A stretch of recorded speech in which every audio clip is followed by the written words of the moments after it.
Je lance l'enregistrement.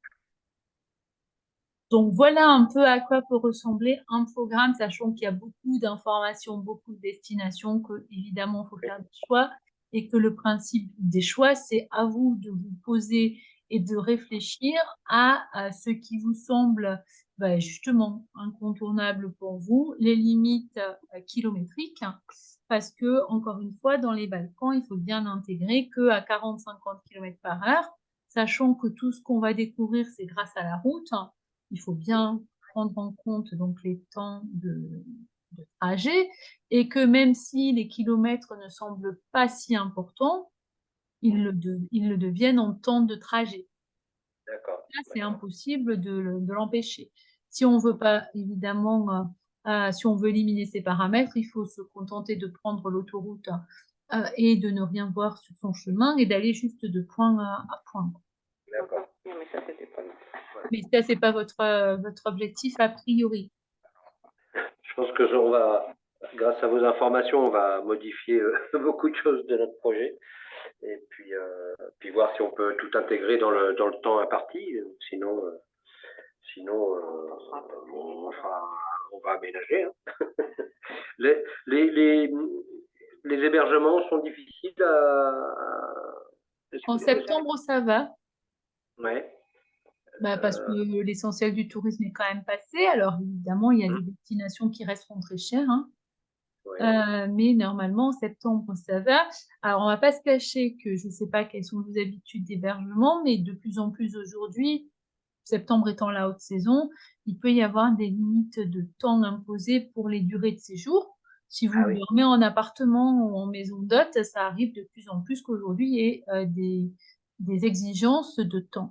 Mais en Ouais. réalité, quand on cherche, on trouvera quand même à minima soit la nuitée dans les hôtels, bon ça c'est classique, hein, Ouais. puisqu'ils continuent à accepter les touristes pour une nuit, Mmh. soit évidemment en cherchant, on trouve toujours ce dont on a besoin, même en dernière minute. De toute façon, quand on, comme moi, on voyage sans rien réserver, sans savoir jamais où on va, on se Mmh. pose et on va chercher à un moment, il y aura forcément un hébergeur qui va Ouais. convenir à. Donc là, il y a pas trop de problème à ce niveau-là. Évidemment, le fait d'avoir réservé à l'avance pour vous, c'est important parce que vous avez un voyage assez ambitieux. Donc, quand on a réservé, certes, on a un peu bloqué ces destinations parce Mmh. qu'on a choisi les hébergements, mais ça évite aussi d'avoir à les chercher.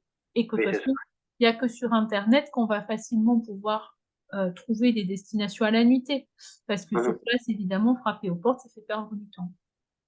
Ouais. Ouais. Mais encore une Ouais. fois, il ne faut pas prendre les destinations, enfin, le fait qu'il y ait beaucoup de destinations dans ce que je vous ai recommandé, même si vous êtes obligé de faire des choix et que naturellement vous allez en éliminer, vous allez vous Mmh. rendre compte qu'elles sont quand même réalistes dans les temps que je vous ai indiqués, sur les D'accord. bases des durées que je vous ai recommandées, pour la simple raison justement que si vous voyagez en visitant sur la route, en fait. C'est là Mmh. qu'on se rend compte que normalement, tout est assez fluide pour avoir découvert ce qu'il y avait à voir dans des D'accord. bonnes conditions. Et en fait, le temps, c'est vraiment ce que vous allez en faire. Si vous avez des journées qui vont de 8 heures à 19 heures, parce que le coucher du soleil à partir de septembre, c'est à partir de 19h30, quoi, quelque chose comme ça. Donc, Mmh. vous allez vraiment avoir un temps qui est un peu plus réduit qu'en plein été, mais qui est quand même assez satisfaisant.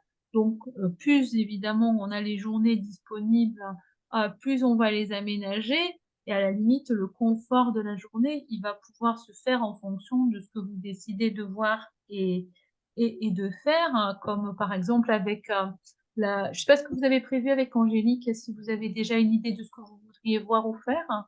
Non, pas encore, non, non, pas encore, on n'a pas fixé. Ça dépendait un petit peu. Oui, ça dépendait un petit peu de notre trajet, notre parcours. Alors, je ne sais pas si ça dépendait vraiment de votre trajet, parce que vous avez quand même fixé plus ou moins speed de manière évidente. Oui, oui, oui. Oui, mais là, Mais, mais sachant, oui. on va peut-être modifier, je ne sais pas. Ah, vous n'allez pas aller à Split? Si, mais certainement que si, oui, oui. Mais Là, on a beaucoup d'informations. On va remettre au propre. On va essayer de remettre un peu de l'ordre dans nos idées. Et de Oui, savoir ce qu'on mais va... bon, a priori, la zone de split, il n'y a rien qui est modifié, puisque c'était une Non, zone je pense pas que ça qui est va. assez évidente. Donc, la base que vous aviez trouvée de 3 jours, c'était aussi assez cohérent. Oui. Ouais. Donc, ce que je voulais vous dire, c'est que quand on réfléchit de manière à optimiser ses journées, une personne comme Angélique, elle propose des excursions de 3 heures à 6 heures. Bon, évidemment, ça change tout en termes de temps de visite et de pouvoir profiter des destinations. Je ne sais pas ni quel est votre budget, ni quelles sont donc vos intentions par rapport à ça, mais je vous recommande quand même de prendre déjà contact pour voir déjà ce qu'elle propose, ce que vous voudriez faire, parce que c'est quand même important aussi, sachant qu'en septembre, pour partager les balades, il vaut mieux s'y être pris avant pour trouver d'autres personnes, parce que c'est pas au dernier moment qu'on va trouver, hein. Ça, c'est voilà, quoi. Donc, si vous voulez partager, c'est déjà important de l'avoir en tête. À ce moment-là, vous regardez avec elle 3 heures, 4 heures à 6 heures, donc. Si évidemment la question du budget se pose et que les 6 heures, c'est pas envisageable, sur la base de 3-4 heures, ça peut être très simple, c'est-à-dire que vous pouvez avoir le matin sans problème du côté de Split pour profiter du marché et du centre historique, partir donc l'après-midi du côté du Nil comme Brač pour voir Pušica qui est super belle comme ville, puisque vous avez l'air d'être très attiré par les villes culturelles et historiques. Pušica, c'est l'âme de Brač, donc c'est un représentatif vraiment de cette architecture avec la pierre blanche, avec l'esprit vénitien. Donc c'est très joli et ça vous permet aussi de coupler avec des baignades dans des criques et des baies agréables aux environs de Pušica. Si c'est pas Pušica, ça peut être Milna et l'île de Cholta. Sur 3-4 heures, il y a des tas et des tas de très jolies destinations vraiment agréables. Donc il faut lui faire confiance et voir un peu ce que vous aimeriez faire. Et à partir de là, vous avez compris que vous avez pu intégrer une visite de Split, une découverte insulaire de cette manière-là, avec des baignades, avec la visite quand même de lieux culturels comme les villages en question, et retrouver Split pour profiter de la ville encore en fin de journée. Parce que beaucoup trop de touristes ont une vision schématique du tourisme, en fait, hein. C'est-à-dire qu'en gros, c'est Split une journée, on ne sait même pas ce qu'on va y voir, ce qu'on va y faire, enfin, c'est très vague. On sait que Split est une ville qui doit mériter un intérêt, mais on ne sait même pas ce que soi-même on a envie d'y voir et d'y faire. Donc, c'est vrai que de manière très pragmatique, quand on veut profiter de son temps, faire des expériences de ce type, ça n'a rien de choquant, en fait, de découvrir Split toute une matinée, en profitant de la découverte du marché, par exemple. À ce moment-là, donc, de faire cette escapade-là, puisque 3-4 heures, ça tombe bien, hein, 14h30, 17h30, hein, vous voyez à peu près, et découvrir donc pour le coucher du soleil la colline de Marianne, par exemple. Vous prenez de la hauteur, vous avez le panorama sur la ville de Split avec le coucher du soleil, donc la colline de Marianne. Je vais vous montrer, le partage d'écran est pas fait, hein. Il me semble que je ne l'ai pas fait. Attendez 2 secondes que je trouve comment je partage là. Voilà. Alors la colline de Marianne, qui est une colline donc qui protège la ville. Voilà. Donc là, on a pris un peu de hauteur. Donc vous êtes ici dans le centre historique, ici du côté du port, donc où vous débarquez. Donc si vous débarquez à 17h30, vous avez jusqu'à 19h environ pour rejoindre la zone ici. D'accord. On prend de la hauteur, on voit la ville hein, depuis les hauteurs. Et au coucher de soleil, évidemment, on peut profiter d'une vue très sympa puisque le soleil inonde la mer, en fait. Donc, c'est plutôt très sympa. Et donc, à partir de là, évidemment, vous avez eu un aperçu de la ville qui est un peu différent de ce que vous aviez peut-être en tête, mais qui correspond très bien à la logique de beaucoup de voyageurs qui, de toute façon, ne vont pas rentrer dans tous les musées. Alors après, si vous voulez visiter tous les musées, évidemment, c'est encore autre chose, donc il faut vraiment du temps dans les villes. Mais ça dépend vraiment de chacun. Là, Marianne étant un parc, donc en fait, on peut se balader, évidemment, être dans la nature tout en étant dans la ville, hein. Vous voyez? Donc là, ici, la rive avec la possibilité donc de se promener sur la promenade la plus connue et ensuite les rues adjacentes autour de la cathédrale et du palais Dioclétien, tout étant hyper concentré, ça se visite très facilement. D'accord. Voilà, c'est pas pour rien que les guides proposent des visites guidées de 1 heure à 2 heures en fait à Split. Parce que tout est très concentré. Bah, Anna Maria, par exemple, que je recommande comme guide, elle a vraiment, des visites 1 heure et demie, 2 heures. C'est ce qu'on lui demande d'ailleurs le plus.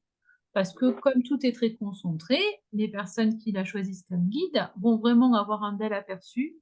Ils vont pouvoir comprendre un peu l'histoire de la ville depuis 2 millénaires, avoir un D'accord. aperçu évidemment, des ruelles un peu intéressantes, des petits coins un peu sympas et donc vous avez fait un tour de Split intégré à votre visite insulaire.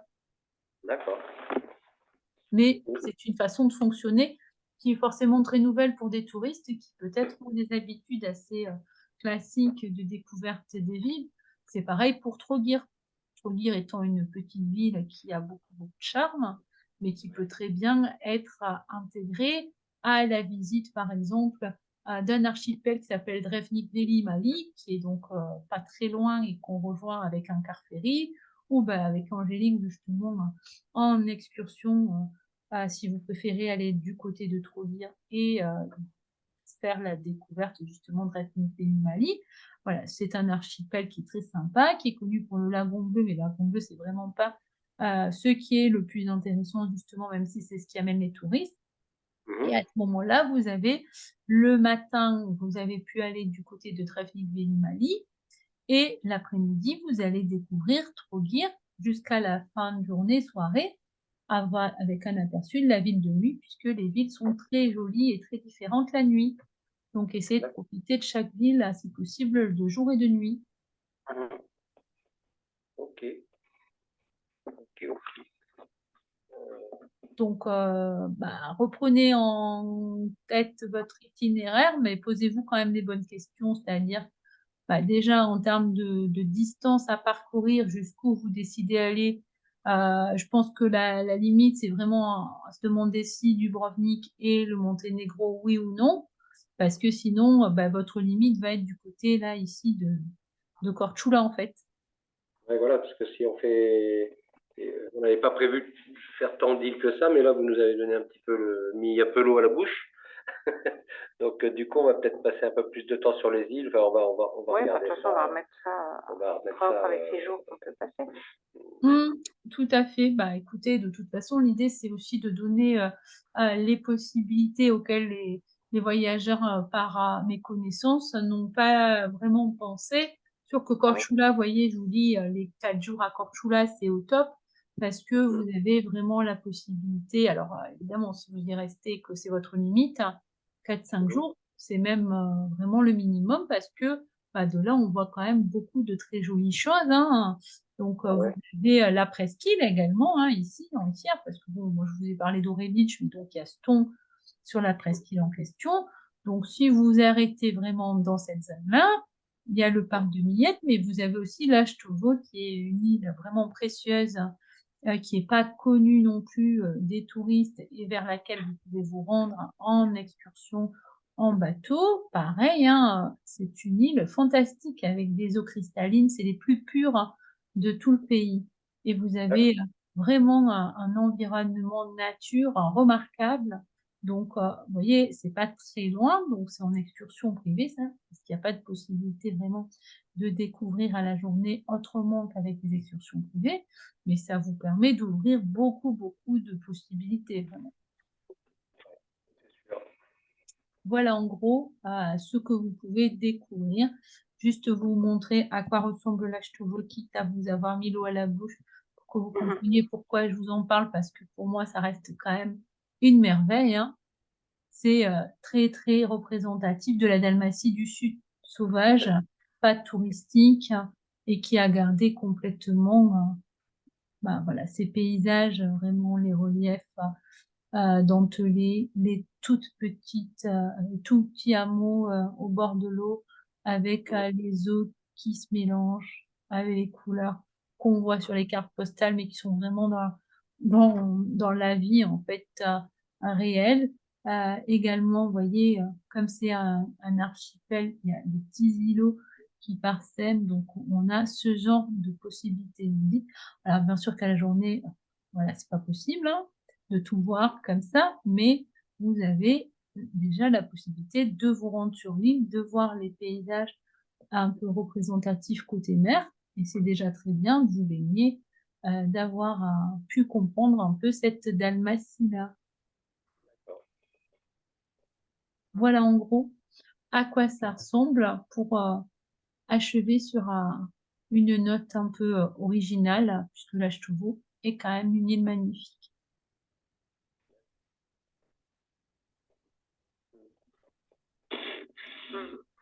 Ouais, c'est joli. Hein. Oui, normalement, enfin, c'est très peu connu, hein. Il y a peu de touristes qui vont. J'allais même dire que si vous aviez envie de faire une pause complète, voilà, d'être coupé de la modernité, de tout, vous pourriez très bien mettre votre limite du côté donc de Korčula et aller plusieurs jours parce que, comme je vous dis, à la journée, c'est pas possible. Les car ferry, les catamarans n'y sont pas pour pouvoir faire la journée. Soit c'est balade en bateau en privé pour avoir un aperçu de l'île, soit il faut y aller. Évidemment, il faut en revenir. Et à ce moment-là, il faut regarder les horaires et choisir, par exemple, une île comme ça. Voilà, on est vraiment dans le repos absolu. Alors, vous pouvez y aller depuis Korčula, c'est-à-dire que Vela Luka, le car ferry passe par Vela Luka et va jusqu'à Ugli, qui est le port de l'Achetovo. Donc là, à ce moment-là, il faut regarder les horaires des car ferry, voir comment vous organiseriez.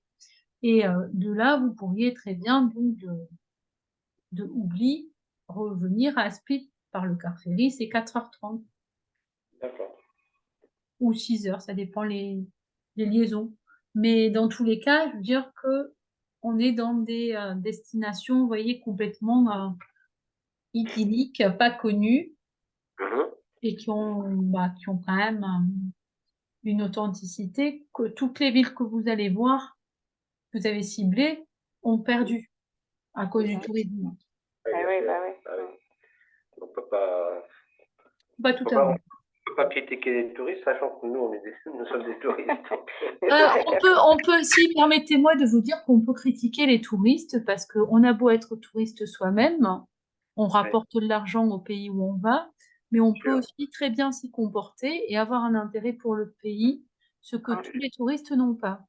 Et voilà, Parce le que tourisme, malheureusement, la Croatie s'en plaint et d'autres pays aussi, mais qui dit tourisme de masse dans certaines villes entraîne des dégradations, des nuisances très importantes, des comportements qui sont pas toujours tolérables, même si on n'a pas trop le choix, puisque malheureusement, quand tout le monde commence à faire la même chose, ça devient de plus en plus compliqué, évidemment, de l'empêcher. Mais pour connaître un peu les problématiques de Split en plein été, entre les festivals, entre les jeunes qui viennent faire la fête toute la nuit, qui ont des comportements pas toujours, et certains touristes aussi qui ne se comportent pas toujours très bien, je peux vous dire que les touristes sont critiquables aussi.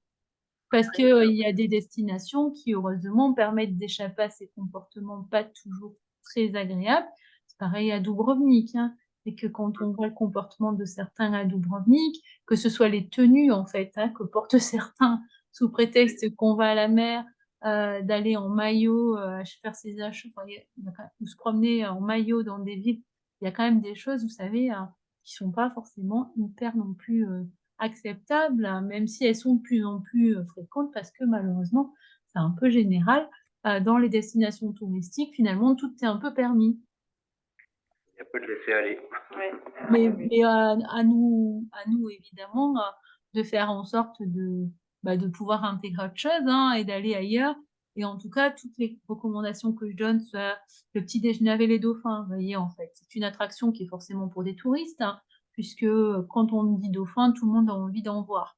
Mais en réalité, l'objectif de cette excursion-là, que je recommande beaucoup et qui a du succès sur Ideos, en fait, c'est de découvrir la Dalmatie du Nord authentique, c'est-à-dire une toute petite île pas du tout développée pour le tourisme, où vous allez justement retrouver les petites mémés qui font encore de la dentelle. Vous allez voir que le village en fait de l'île de Bergada est en partie inhabité avec des maisons donc à moitié construites ou en cours de construction, tout ça. Ce qui en soi n'est pas un paysage complètement idyllique, hein, mais qui permet de comprendre comment on vit sur les îles, pourquoi d'ailleurs les maisons ne sont pas achevées, parce que pour la petite histoire, c'est pas achevé, parce qu'on ne paie pas d'impôts forcément quand on n'a pas fini et qu'on n'a pas posé tout son toit. Donc, c'est un héritage historique et qui permet de contourner certains impôts. Mais bon, pour l'autre histoire, c'est que Vergada, c'est une zone qui est en effet pas aménagée pour le tourisme, mais sur laquelle les gens vivent à l'année, puisque c'est des toutes petites îles en autarcie. Donc, on y comprend les traditions, la façon dont les gens produisent tout encore dans leur jardin, vont à la pêche tous les jours.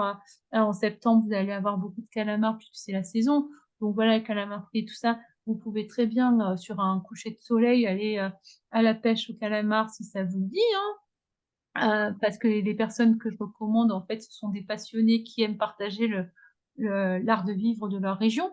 Donc ça aussi, c'est des expériences très sympas. Ou aller manger des coquillages justement, en même temps que vous êtes en train de vous balader, sur l'eau. C'est une zone dont vous avez sûrement pas du tout entendu parler, Vergada, puisque déjà Korčula, enfin peut-être vous aviez entendu, mais ça vous parlait pas beaucoup comme île. Donc Vergada, je mets encore moins parce que c'est vraiment un tout petit confetti, au large de Pakistan dans cet archipel. Et je peux vous dire que l'expérience, en réalité, c'est justement la transmission de ce qui est pas touristique. Ouais. Et peu de touristes auraient l'idée, évidemment, d'aller à Vergada de même, puisque si on n'a pas entendu, on n'a pas ce réflexe. C'est un peu moutonnier, des fois, les touristes, hein. Excusez-moi de dire ça comme ça, mais c'est vrai que, en fait, on va souvent là où les autres sont allés parce que ça rassure. Alors, on se dit, tiens, tout le monde est allé là, on va aller là. Et en réalité, Vergada, hein, vous n'êtes pas allé, hein, ça c'est sûr, parce que c'est pas du tout identifié, même dans les guides. Franchement, on n'en parle pas. En réalité, vous êtes allé dans une zone, hein, vous avez quand même pu découvrir cet environnement et vous avez pu profiter de l'expérience. Vous voyez, vous buvez votre petit verre de vin ou d'eau de vie en mangeant quelques coquillages au coucher du soleil dans la zone de Vergada. C'est très sympa. Si les dauphins, c'est pas votre priorité, contrairement aux touristes justement qui sont venus pour ça, vous allez pouvoir apprécier. Et au final, les touristes qui étaient vraiment demandeurs de dauphins, ils sont tellement contents de leur journée parce qu'ils se sont rendus compte à quel point c'était très différent et qu'il n'y avait pas que les dauphins. Et au contraire que c'est tout le reste qui fait la magie.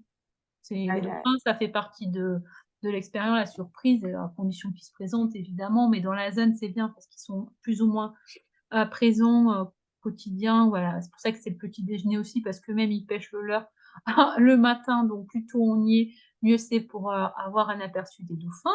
Et ensuite, vous allez pouvoir profiter de tout cet environnement-là. Puis après l'après-midi, tranquillement, vous allez du côté, du lac de Vrana et vous allez découvrir tous les oiseaux qui nichent dans le parc. Il y a plus de 150 espèces, hein. Vous faites un petit tour du côté du chemin des oiseaux pour observer ces oiseaux et vous prenez de la hauteur et vous allez voir le cap Kamenyak, c'était du côté de l'Istrie, c'est Kamenyak aussi, mais il n'y a pas le cap là. Et en fait, vous prenez de la hauteur du côté de Vrana et vous allez voir l'archipel de Vrana. La zone, en fait, le lac, l'archipel de Pakistan, et vous avez le coucher du soleil avec le soleil qui inonde vraiment et le lac et la mer, et c'est fantastique. Et vous terminez votre expérience en allant chez Yurekudina pour manger le prosciutto, le jambon sec, le fromage tout fait maison et toutes les petites spécialités, voilà, le poisson frais qui est ramené tous les jours, qui est grillé dans la plus grande simplicité, sur des bottes de foin au bord du lac. Voilà, c'est des moments très sympathiques, hein, qui sont complètement authentiques, hein, qui plongent rapidement dans une ambiance et pourtant vous n'avez pas passé plus d'une journée. Après, c'est une façon de voir le monde aussi. Il faut se Oui, c'est ce que projeter. cherche, hein. Bon, nous, on aime se perdre. En fait, on se fait un plan et après, on se perd. On ne suit pas forcément. Et on aime bien se perdre dans les petits villages, justement, dans des endroits un petit peu plus reculés. Mais Donc, vous avez totalement raison de vous perdre. C'est la meilleure manière de voyager. Enfin, en tout cas, c'est la mienne. Parce que justement, je trouve que c'est important de se perdre, de pas tout tracer, à moins qu'on ait des besoins très importants d'organisation et qu'on sache respecter. Mais si on a envie de se perdre, il faut absolument le faire parce que c'est là qu'on va découvrir tous les lieux complètement inattendus, qui font partie de la magie du pays, qu'on va vivre les expériences dont je vous ai parlé et d'autres, que je connais pas, mais que vous découvrirez par vous-même, que vous allez pouvoir, voyez, vous baigner dans ce genre de coin où vous serez tout seul et ça sera très bien parce que, les dauphins, je vous ai dit, c'est vraiment l'argument pour beaucoup, mais en réalité, c'est bien plus que ça. Cette zone de Pakistan, elle est complètement, préservée en termes d'environnement. Elle est très sympathique parce que les petits villages, les plages, tout est facile et tout est resté dans son jus. Après, c'est sûr que c'est une Dalmatie. Vous allez aller du côté de la Dalmatie centrale, Brač, Hvar, c'est encore autre chose et puis Korčula, éventuellement Millet. Là, vous faites vraiment, une approche, quel que soit le choix que vous faites de visite avec Angélique ou en voiture, pour l'île de Brač, enfin, voilà. En fonction du temps que vous aurez et tout ça, vous allez vous rendre compte de tout ce qui est possible et de tout ce dont vous pouvez profiter et finalement le temps sera plus du tout un problème pour vous.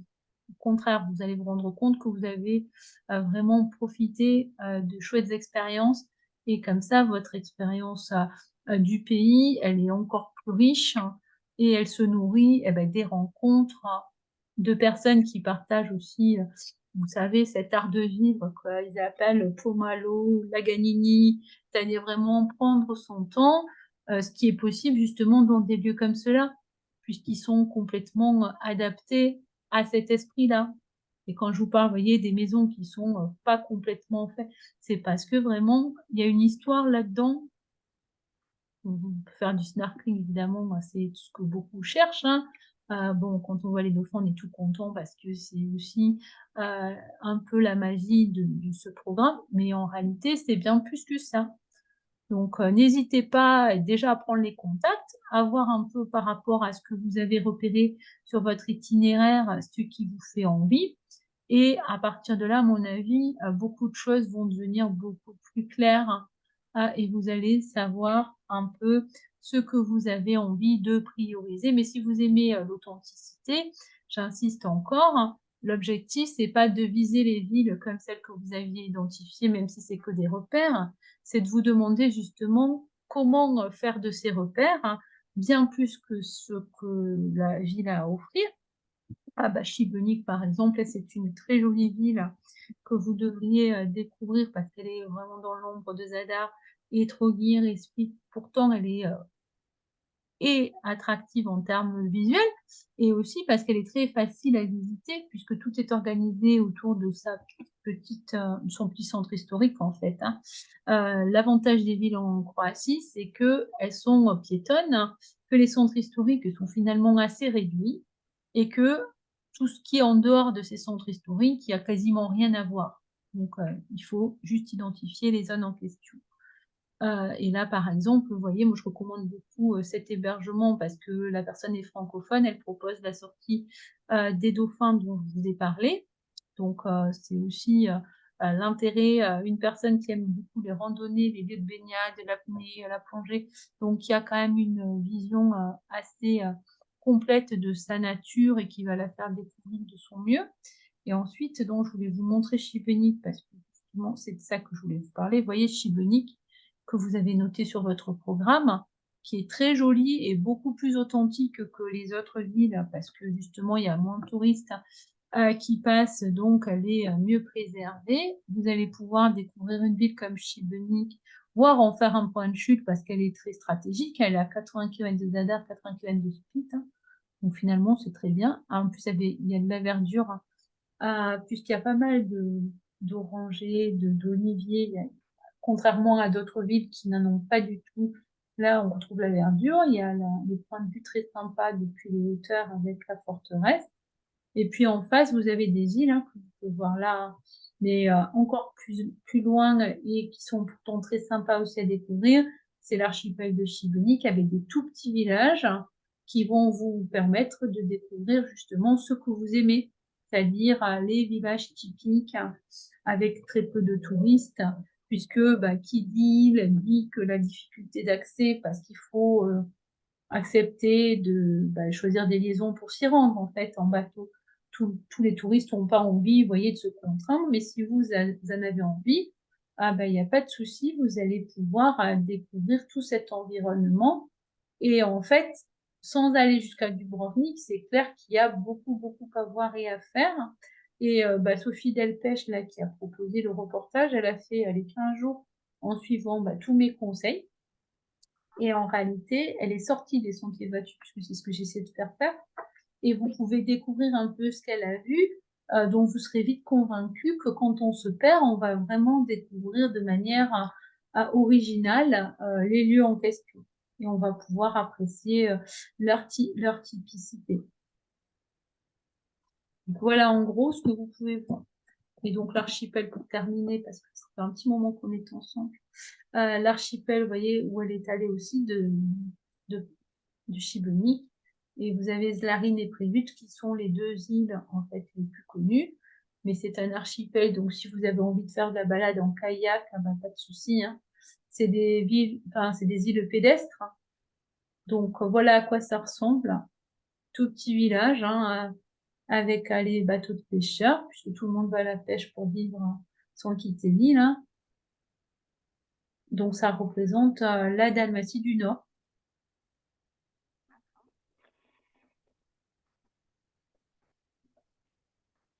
Voilà en gros ce que je pouvais vous dire sur la Croatie. Merci beaucoup, c'est déjà beaucoup, hein. Ça nous a permis de bien mieux cibler ce qu'on voulait. Donc n'hésitez pas à creuser, à regarder un peu, il y a tout sur le groupe, parce qu'il y a quand même tellement de contenu que normalement on doit trouver un peu toutes les infos, tous les retours d'expérience des voyageurs, le guide évidemment. Vous voyez que c'est très joli en fait, ces petites destinations, et pourtant elles ne sont pas connues, hein. Parce que voilà, on pense à la ville de Šibenik évidemment, à Krka parce qu'on va visiter le parc, et tout cet environnement, on l'oublie, mais il est très agréable, hein. Et là, tranquillement, vous vous posez dans cette zone, hein, vous allez pouvoir apprécier sans problème tout ça. Tout sera possible en fait. À vous de choisir vos options et de vous écouter et de penser donc à ce qui vous plaît le plus en fait. Ouais. C'est pour ça que je vous demandais tout à l'heure si c'était difficile de trouver des hébergements en dernière minute, quoi, parce que souvent on prend les premiers hébergements, et puis après c'est en fonction comment le vent nous mène, quoi. Oui, je comprends. Alors, comme vous le savez, moi, je recommande des hébergements francophones. Pourquoi? Parce que les personnes que je connais déjà, c'est des personnes passionnées qui aiment transmettre. C'est pour ça qu'elles m'ont parlé, en fait. Parce qu'elles sont capables d'expliquer ce qu'est la région, donner des bons conseils et qu'elles sont investies, ce qui n'est pas le cas de tout le monde. Contrairement à ce qu'on imagine, une destination touristique aujourd'hui, tout le monde n'est pas dans le souci de la transmission. Et puis surtout, c'est que même si on parle une langue étrangère, plus ou moins bien, le fait d'avoir un interlocuteur qui parle la sienne, c'est quand même très pratique. Oui, On est d'accord. Sachant que ce sont des personnes qui sont donc très sympathiques, qui ont des hébergements de très bonne qualité, forcément, ils sont prisés.